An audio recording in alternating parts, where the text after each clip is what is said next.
Ողջույն սիրելի հայրենակիցներ, ուզում եմ իրար հետ խոսենք մի հարցի շուրջ, թե հայ իշխանությունները այսօրվա կարող են ինչ-որ մի բան անել, այսօրվա այս քաղաքական ուժը, որ հայ ժողովրդին օրինակ համախմբեն Հայաստանի շուրջ։ Հայ ժողովրդին, ասում են 10 միլիոն, Փաշինյանն ասում է, որտե է 10 միլիոն, որտե է գրած որ 10 միլիոն է, լավ 9 միլիոն, թող լինի 8, համախմբեն եղած Հայաստանի Հանրապետության շուրջ, այս։ Ինչի եմ սա ասում, որովհետև նոր նախագիծ է ներկայացվել, որով առաջարկում են, որ վերջին ընտրության օրվան վերջին 6 ամիսը, եթե քաղաքացին Հայաստանի Հանրապետությունում չի եղել, այսինքն 183 օր, 183 օր, եթե չի բնակվել Հայաստանի Հանրապետությունում, իրավունք չունենա մասնակցելու ընտրություններին։ Այսինքն ՀՀ քաղաքացիների միջև դրվում է տարբերակում։ Բազմաթիվ հարցեր կարող են առաջանալ, ասեն, բա ոնց է մենք ստե ենք ապրում, դուք ընդդեից որոշեք եւ այլն, եթե դες ամեն ինչը հասկանում եմ, լավ, բարձր։ Բայց մենք որպես պետություն գնացել ենք մի քայլի, որը շատ-շատերին է զարմացնում, դեռևս 2005-2007 թվականներին, 2005-ից սկսել է process-ը, 2007 թվականին ավարտվել է այդ process-ը, որ Հայաստանի Հանրապետությունից դուրս դեսպանատներում չեն բացվում ընտրական տեղամասեր։ Պատկերացրեք, 100,000-ավոր մարդիկ քաղաքացիներ չեն կարող ընտրություններին մեր մասնակցել, խոսքը համապետական ընտրությունների մասին է գնում։ Այն ժամանակ նախագահական, հետո պարլամենտական, հիմա պարլամենտական կամ հանրաքվեներին։ Ոչ մի կերպ չեն կարող մասնակցել, եթե չգային Հայաստան։ Այսինքն ասում ենք ուզում ես, շատերն էին ինձ գրում Լոս Անջելեսից, Ամերիկայից, տարբեր նահանգներից, հիմնականում դե Լոսում են ավելի շատ հայեր ապրում, Կալիֆոռնիայի նահանգում, բայց Ռուսաստանի Դաշնությունն ամենաշատը էլի, Ֆրանսիայի շատ հայեր են ապրում։ Եվ այդպես շարունակ գրում էին, բայց ոնց մենք ինչպես կարող ենք քվեարկել։ Մենք ձեզ հետևում ենք, պարոն Մարուկյան։ Ոնց քվեարկենք, այ մենք ուզում ենք, բան ասեմ, Ժորժ ջան, չեք կարող, պետքա գաք Հայաստան։ Պետքա գաք Հայաստան, եկեք Հայաստան եւ քվեարկեք։ Եվ եկանք հասանք 26 թվականի ընտրություններին, մի հատ կեղծ նարատիվ դրվեց, որ Ռուսաստանից 100,000-ավոր մարդիկ գալիս են, որ քվեարկեն ընդդեմ այս իշխանության, հա, եւ դրա համար ահա բան ես ձեզ ասեմ, բոլոր տվյալներով ապացուցված է արդեն, որ նույն քանակի ավիաչղերտներ են եղել։ Նույնքան, սա հեքիաթ է եղել սուտ։ Միրկոկու աերոպորտում բռնես են խոսացրել են, բան։ Եկել ես, բան, հա, ինչ որ մարդիկ եկել են, հաստատ եկել են։ Բայց այն թվերը, որ խոսվում է, այսինքն նույն թվերի տուրիստ է եկել, հա, նույն քանակի։ Ուղղակի ոչ միայն տուրիստ է, այլ նաեւ ասում եմ, մա գնամ քվեարկեմ։ Եվ ինչ տեղի ունեցավ, այդ Ղալմաղալ այդ խոսակցության, այդ հայ հույ հարա եկել են դրսից, մեր տեղը որոշեն, ման ես ձեզ անկեղծ ասեմ, լինելու են բացահայտումներ, որոնք ցույց են տալու, որ այդ եկողների բավականին մեծ մաս տարբեր երկրներից քվեարկել են իշխանության օգտին։ Բայց մեկ է իշխանությունն այդ թեզը օգտագործելով Հայաստանի ներսում, Հայաստանի ներսի ընտրողներին նյարդայնացրեց, հանեց տներից դրանով եւ իր օգտին քվեարկեցին բավականին մարդիկ նյարդային, որ դրսից մեր տեղը գալիս են որոշեն մեր դեմ բան, գնացել հակառակ քվեարկություն են արել։ Այսինքն, այս թեզը այս անգամ, դա նարազվիա, չէ՞, իշխանությունը մտածում ամեն անգամ։ Ինքը օգտագործել է Իշահիրան, բայց մի հատ է դրանից բխեցրել է մի բան, որ ասում ախպեր ջան, լա մի րոպե։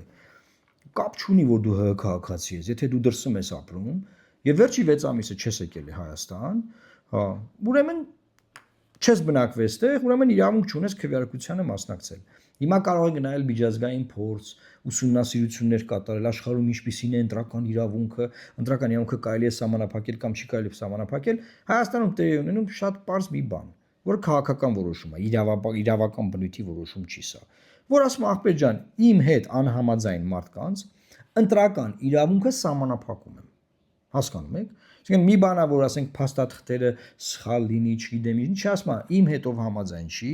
ուղերձ հետա։ Ես ձեր ընտրական իրավունքը սահմանափակում եմ։ Ինչի, որովհետև եթե դու որոշես որ գաս իշխանության դեմ քվեարկես օրինակ, մի օր, չէ՞։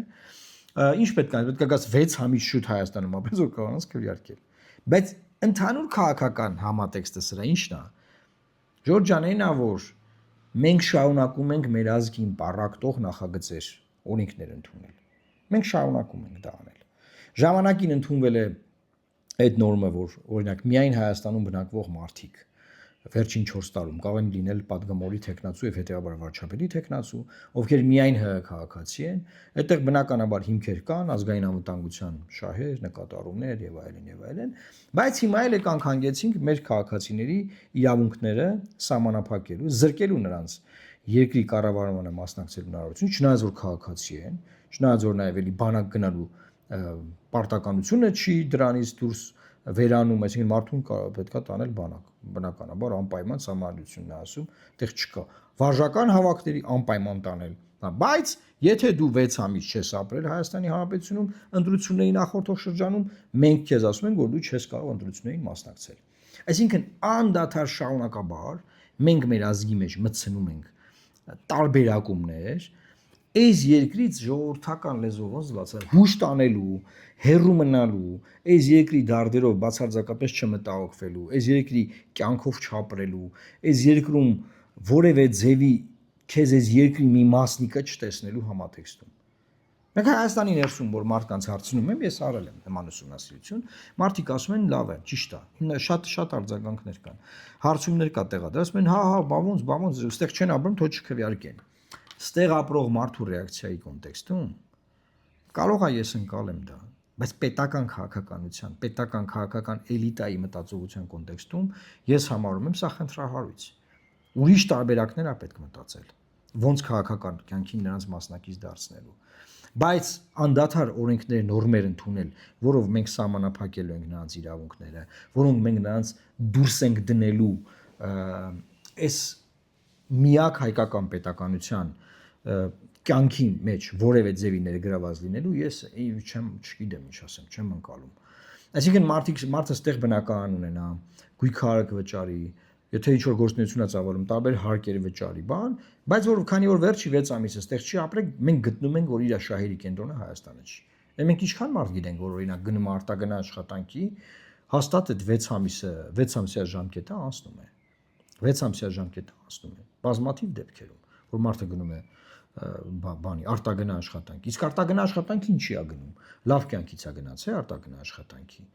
Բանը, այստեղ ամեն ինչ եղել է, աշխատանք, բան, ամեն ինչ եղել, մտեք մեր գյուղեր։ Կյանք չկա։ Ամեն անելու բան եղել է, ինքը թողել է գնացել արտագնա աշխատանքի։ Այսինքն մենք այդ ոչ մի ձևի չենք ուզում խորանանք, հասկանանք հիմքերը, բան չէ։ Մարդիկ կան, որոնք որ այս իշխանության հետ համաձայն չեն, հա, դե բարձր դրա սոուսը հետևելն ուզում են պատերազմ լինի։ Այդ մարդիկ եկել էին, որ ուզեին, որ անպայման իրանք ուզում են պատերազմ լինի։ Այս վերջին նարատիվը այդ ձևի է, էլի։ Ով որ իշխանության դեմ է քվեարկել, պատերազմ է ուզում։ Ով որ իշխանության դեմ է քվեարկել, կաշառքով է քվեարկել, կաշառքա վերսիա։ Առաջոն ասին ցախ, հետո ասին չէ։ Դրանց 70%-ն է կաշառքով քվեարկել։ Եվ ես ուզում եմ վերջապես գալ այս մյուս բանին։ Ժողովուրդ, մենք ունենք իշխանություն, որը 9 տարի բացի գորգռալը, ճվճվալը, այդպես անդադար թշնամիներ որոնել, դրանց դեմ կեղծ պայքար մղելը, ուրիշ ոչ մի բանով զբաղված չի եղել։ Հիմա այդ իշխանությունն եկել է, ասում է, բա գիտեք ինչ է տեղի ունեցել։ Արտաքին միջամտություն ընտրակաշառք բաժանելով, որ մեր երկիրին տանեն նորից պատերազմի։ Բոլոր ռեֆորմները դուք արել եք եւ քաղաքական համակարգը չի առողջացել։ Բոլոր ռեֆորմները դուք արել եք եւ կարողացել եք ունենալ արդար մրցակցային ընտրական process եւ sense բաներ տեղի ունեցել։ Ինչ խնդրեմ դուք խոսում եք, դուք ձեր դեմ եք խոսում։ Ինչ խնդրեմ հիմա Փաշինյանը խոսում, հա, իր մասին է դա։ Ինքը չի եղել ուրեմն իր տեղում, որ այդ բաները կատարվել են, ինչ որ ինքը ասում է։ Ինքը իր տեղում չի եղել։ Ասում է դատարանները փողով մարդ են արդարացնում։ Լուրջ ես ասում, ԱԱԾ ղեկավարը ով է։ Դու ես, չէ։ Ոստիկանության պետը ով է, էլի դու ես։ Քնչականի պետը ով է, էլի դու ես։ Բայց երկրում կաշառք են տալի արդարացում բաներ են անում, բայց դու խաբար չես։ Այդ ոնց է ալնում, որ ուզում եք ռոզիսկ տակ հայտնի օլիգարխներից, օրինակ, կամ նրանց տղեկից։ Ռոզիսկը տալիս է երկրից դուրս գալուց հետո։ Այդ մարդուն ինֆորմացնում եք, որ գնա երկրից, բնականաբար ձրիչ եք, չէ, ինֆորմացնում, ինչ որ մեկը դե փող աշխատում։ Այդ մարդը երկրից դուրս է գալի, դուք ռոզիսկ եք տալիս։ Ոնց է 8 տարի այս նույն բանը շարունակվում է։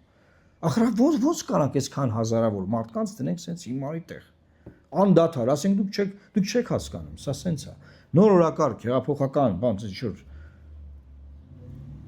ու հետ գալ, ասենք բան, մենք օրենքներ կընդունենք, մենք էս կանենք, ընտրակաշառք բաժանող ուժը չի կարող ընտրություններին մասնակցի, եսի մեջ չի կարան, ինչ, եփ, ինչի մասին է այս խոսքը։ Սերունդների կյանքը գնում է, կյանքը կանգնած չի, կյանքը չի սպասում, որ դու բարեփոխումները երբ պետք է անես, ինչ պետք է անես։ Ինչ ասվել է, չի արվել, ինչ ասվել է, տապալվել է։ Եվ անդադար այս բևեռացվածությամբ, այս հակադիրքվյարկությամբ, այս արդեն երրորդ ժամկետը Նիկոլ Փաշինյանը ասում է ես եմ վարչապետ, մի երրորդ ժամկետով է ինքը վարչապետ։ Օպոզիցիային ես առանձին եմ անդրադառնալ։ Դեռ օպոզիցիային չեմ անդրադառնում։ Հələ դեռ օպոզիցիային չեմ անդրադառնում։ Հələ դեռ խոսակցությունը գնում է Նիկոլ Փաշինյանի հետ։ Ժողովրդի հետ է խոսակցությունը գնում Նիկոլ Փաշինյանի մասին, որ ժողովուրդ ջան, դուք անդադար խափվում եք։ Ձեզ անդադար խափում են, ֆռասնում են, անդադար։ Այն բոլոր մարդկանց անունները, որ ինքը տալիս է, որ իբր թե դրանց դեմ պայքարում է, այս սաղ տարիներին խորը եւ համապարփակ համագործակցություն է ունեցել։ Այս սաղ տարիների ինչի մասին է խոսքը գնում, ինչ եմ պատմում։ Լրագրող Վայե Մակարյանն ասում է, այս մարդկանց չինտուիտիվություններ եք տվել։ Այդ իր դեմ պայքարող էլի, դու ինքը պայքարում է։ Ընդ որում այդ իրանց ասած ապօրինի գույքի, թալանած փողերով բանով, ասում է Հայաստանում հազարավոր մարդիկ չինտուիտիվություններ են ստանում։ Ասենք, էս ինչ ես խոսում, ախպեր։ Ակես կոնկրետ հարց են տալի։ Ասում են, եթե դու այդ մարդկանց դեմ պայքարում ես, եթե իրանք փողը թալանած է, այդ թալանած փողով դնում են շինարարություն անում, փողը օրինականացնում են, այդ շինարարությունով ավելի են հարստանում։ Ու քո օրոք, քո ժամանակ դուք կուրսի չեք,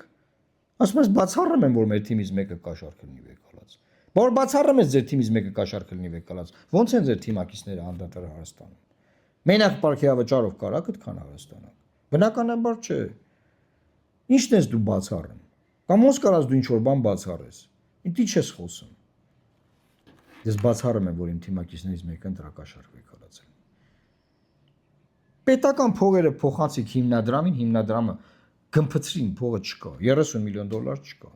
Ինչ այսինքն ընտրակաշառք։ Կարող է հարց ասում են 10,000 դրամ կաշառք են վեկալել թիմակիցները։ Միլիոնավոր դոլարների մասին է խոսակցությունը գնում։ Ժողովուրդ ջան, սա մի այդ ժամանակաշրջանը, դες կտրությունները չկան, ավարտվել է, անդիմությունը վաղը կդիմի։ Այն ուժերը, որոնք դիմում են սահմանադրական դատարան, կդիմեն սահմանադրական դատարան, բայց հիմա ռեֆլեքսիայի ժամանակ է։ Պետք է սենց մի հատ մտածել, խորը մտածել, հասկանալ, որովհետև ես էլ եմ ասել, ես չեմ պատրաստվում 5 տարի համակերպվեմ այս համակարգի հետ։ Ես այս համակարգը չեմ ճանաչում։ Ինքը լեգիտիմ չի։ Եվ այս մասին խոսում է, նաև հենց ինքը Փաշինյանն ինքն է ասում, որ լեգիտիմ չի։ Բայց իրա ձեռքում է այդ լեգիտիմության ամբողջ լծակները, որ պետք է հենց աներ, որ լեգիտիմ ձևավորվի, ինքն հենց այլա, որ լեգիտիմ չձևավորվի։ Ու մի ասում է լեգիտիմ չի։ Լուծումներն էլ ենք առաջարկել։ Ցրել խորհրդարանը, փորձել ձևավորել նոր լեգիտիմ խորհրդարան։ Սա ասել ենք, բայց ոչ մի բան չեն անելու։ Շարունակվելու այս 5 տարին ուզում են sense տանեն մեզ։ Ուզում են մեր երեխեքի ապագան 5 տարի քարշ տան ժողովուրդ։ Այս թուրք-ադրբեջանական process-ների մեջով sense պատտեն։ Հիմա էլ ռուսների դեմ ենք պատերազմելու այս ընթացքում նաև, եթե իմացեք։ Իմաստը։ Դե մարդ ասում, ես չեմ ճանաչում այս համակարգը, ես չեմ համակերպվելու, ու բոլոր են քաղաքացիներն, ովքեր չեն ճանաչում ու չեն համակերպվելու, ես այս կոչ եմ անում, կապ հաստատել մեր հետ, որ իրար հետ նստենք մտածենք, ոնց դուրս գանք այս խայտառակ իրավիճակից։